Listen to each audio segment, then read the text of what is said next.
Monsieur Manu Dibango, c'est un plaisir de vous recevoir et que vous ayez accepté notre invitation pour cette entrevue, là. Nous allons d'abord commencer par vous parler un peu du début de votre carrière. On Oh, aurait oh, oh, quelques points c'est loin, hein? non, de votre brillante carrière, là. Ouais. J'ai lu dans votre biographie qu'au tout début, vos parents n'étaient pas vraiment d'accord avec votre choix de carrière. Comme à l'instar de nombreux artistes, là, votre famille n'était pas tout à fait d'accord avec votre choix de vie. Comment vous avez réussi à leur faire accepter finalement votre choix de carrière? Bonjour d'abord ou bonsoir, ça dépend. Vous savez, il n'y a aucune famille qui est d'accord quand un enfant est marginal, hein? C'est pas parce que tu es africain ou caribien ou européen. En général, les parents, ils aiment bien que vous ayez un métier sûr, des rentrées sûres, fonder une famille sûre, mais quand tu es marginal, que ce soit musicien, que ce soit sportif, il y a toujours un handicap qu'il faut surmonter, forcément. Si vous devez vraiment faire le métier, vous avez le droit et même le devoir de surmonter ce handicap. Mais c'est le premier handicap normal. Par rapport au début de votre carrière dans les années 60 en Europe, comment c'était en tant qu'Africain de faire sa place dans le milieu musical à cette époque-là? Très bonne question, mais si vous lisez les bouquins d'histoire, vous savez qu'on était colonisé jusqu'à 60. Bon, donc on était français ou anglais ou espagnol, en tout cas sujet. Donc on avait le droit, on ne venait pas en France comme immigré, on venait en France parce qu'on avait les parents qui pouvaient vous payer les études en France tout simplement, mais on était citoyen français. Et moi j'ai commencé la musique en France, mais avant ça, ma famille était protestante. Au Cameroun, on était allemand avant. Donc beaucoup de Camerounais sont protestants. Et beaucoup aiment la chorale. Et moi, ma mère dirigeait une chorale. Donc j'ai commencé à aller dans l'église, comme les Noirs américains d'ailleurs, hein. C'est souvent dans les églises que la vocation naît, parce que c'est le meilleur endroit pour écouter. Bon, mais quand je suis arrivé en France, j'avais 15 ans. C'est là où j'ai commencé à apprendre des instruments et à avoir des instruments. Parce qu'avant ça, en Afrique, il n'y avait pas tellement d'instruments occidentaux à notre époque. Bon, je, je vais couper, mais je vais vous dire une chose. Pour venir en France dans ces années-là, moi qui suis arrivé à 15 ans ici, on prenait le bateau, le paquebot. Ça mettait 21 jours de Douala à Marseille. Vous, dans vos générations, vous prenez un avion, en 5 heures, vous êtes... Oui, donc les choses ne sont pas... Donc vous avez raison de poser cette question parce que vous ne pouvez pas vivre l'époque que nous avons vécue. Manu Dibango, on sait que vous êtes à 60 ans de carrière. Oui. Et qu'est-ce que ça vous fait de voir des artistes comme Michael Jackson et Rihanna reprendre vos chansons? C'est bien quand vous avez la chance de faire un tube qui devient un standard, il appartient à tout le monde. Je veux dire que les Duke Ellington, modestie mis à part, les Duke, les Count Basie, tout ça qui ont fait des tubes, jusqu'à présent tout le monde joue. Take du A-Train, tout le monde joue Sophisticated Lady, c'est des standards. Bon, le problème c'est qu'on n'associe pas un Africain qui est en train de faire un standard. Moi j'ai fait un standard, c'est d'abord un tube, et puis c'est devenu un standard, donc ça appartient à tout le monde. Il y en a qui le prennent légalement, il y en a qui le prennent illégalement, mais ça appartient à tout le monde. Et dans le cas de Soul Makossa, est-ce que Michael Jackson et Rihanna ont pu payer leurs droits d'auteur, vos droits d'auteur, je veux dire? Le train qui arrive à l'heure n'intéresse personne. Voilà, donc on s'arrête sur ces deux, mais il y a beaucoup de gens qui ont repris ça. Il n'y a pas longtemps, il y a un feuilleton qui vient de sortir là, qui s'appelle Vinyl, qui a été produit par Mike Jagger, hein, les gars des Rolling Stones, avec Spielberg et tout ça.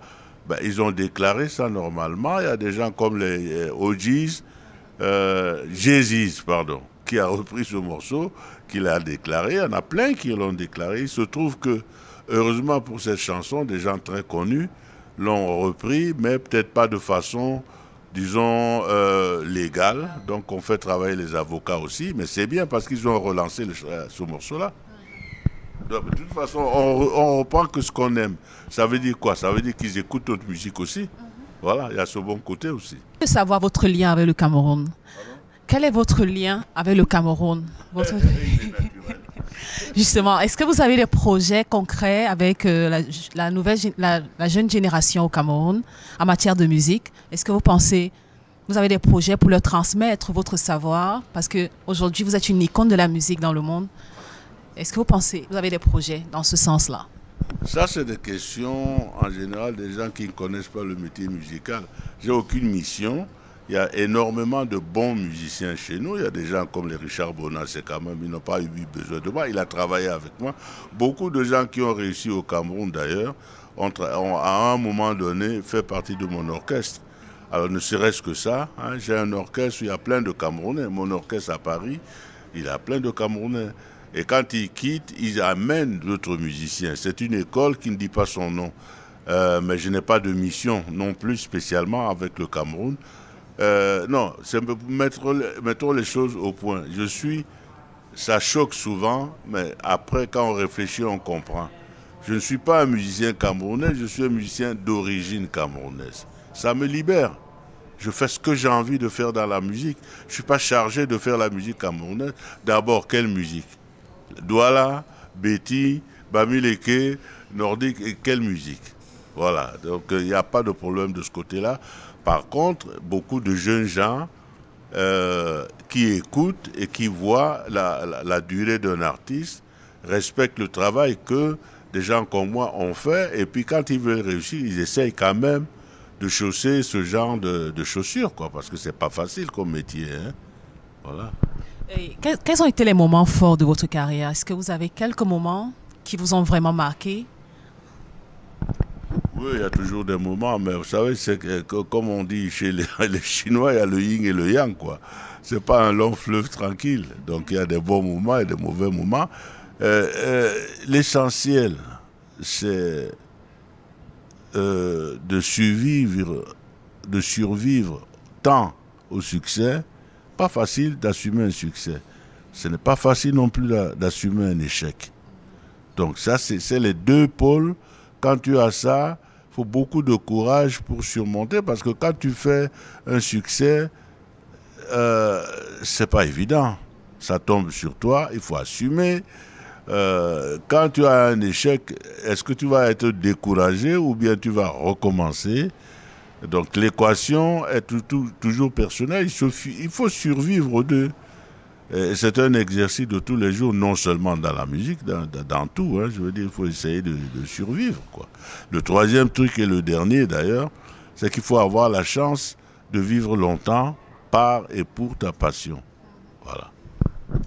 On sait que vous allez recevoir le prix Nuit d'Afrique de la francophonie. Qu'est-ce que cela vous fait de recevoir ce prix? C'est forcément un honneur parce que, en général, on ne fait pas la musique pour courir après les honneurs. Hein. Les honneurs, ce sont des gens qui sont peut-être à des milliers de kilomètres de toi et qui pensent que tu as le profil pour recevoir ça. Et c'est un grand honneur qu'il faut apprécier. Et il faut les remercier. Et puis, finalement, il faut leur dédier ce prix. Parce que 30 ans de Nuit d'Afrique, c'est beaucoup de travail pour les gens qui ont conçu ça. Je crois que c'est le plus grand festival africain du monde et qui se passe au Québec. Il faut féliciter tous les gens qui sont autour de ce projet. Et moi, je leur dédie d'ailleurs, en contrepartie, ce prix. D'accord. Si Manu Dibango devait résumer sa carrière en un mot, que serait ce mot? Il a survécu. Oui, j'aurais une dernière question. C'est quel conseil vous aimeriez, en tant que source d'inspiration, vous aimeriez donner aux jeunes artistes? Là, c'est quoi le secret pour une longue carrière comme la vôtre? Le vrai secteur, vraiment le vrai secteur, il faut de l'humilité. L'humilité devant la musique. Vous ne serez jamais devant la musique. Vous êtes toujours derrière la musique. Bon. 2, il faut travailler énormément, mais il ne faut pas que ça se voit. Il faut que ce soit comme si c'est facile. Mais il y a énormément de travail derrière. Vous ne pouvez pas y arriver longtemps, en tout cas, si vous ne travaillez pas sérieusement. Et quand on a la chance d'avoir des écoles, pour ceux qui ont des pays où il y a des écoles, il faut y aller. Parce que le don, vous y êtes pour rien, mais le talent, oui. Pour avoir du talent, il y a beaucoup de travail. Manu Dibango, quel est votre secret? Est-ce que pour être en forme, pour être toujours enthousiaste, pour garder la bonne humeur et toujours pour pouvoir toujours faire des spectacles, pour inspirer la jeune génération? Bien, ma fille, s'il y avait un secret, j'allais le vendre. Merci beaucoup, Manu Dibango.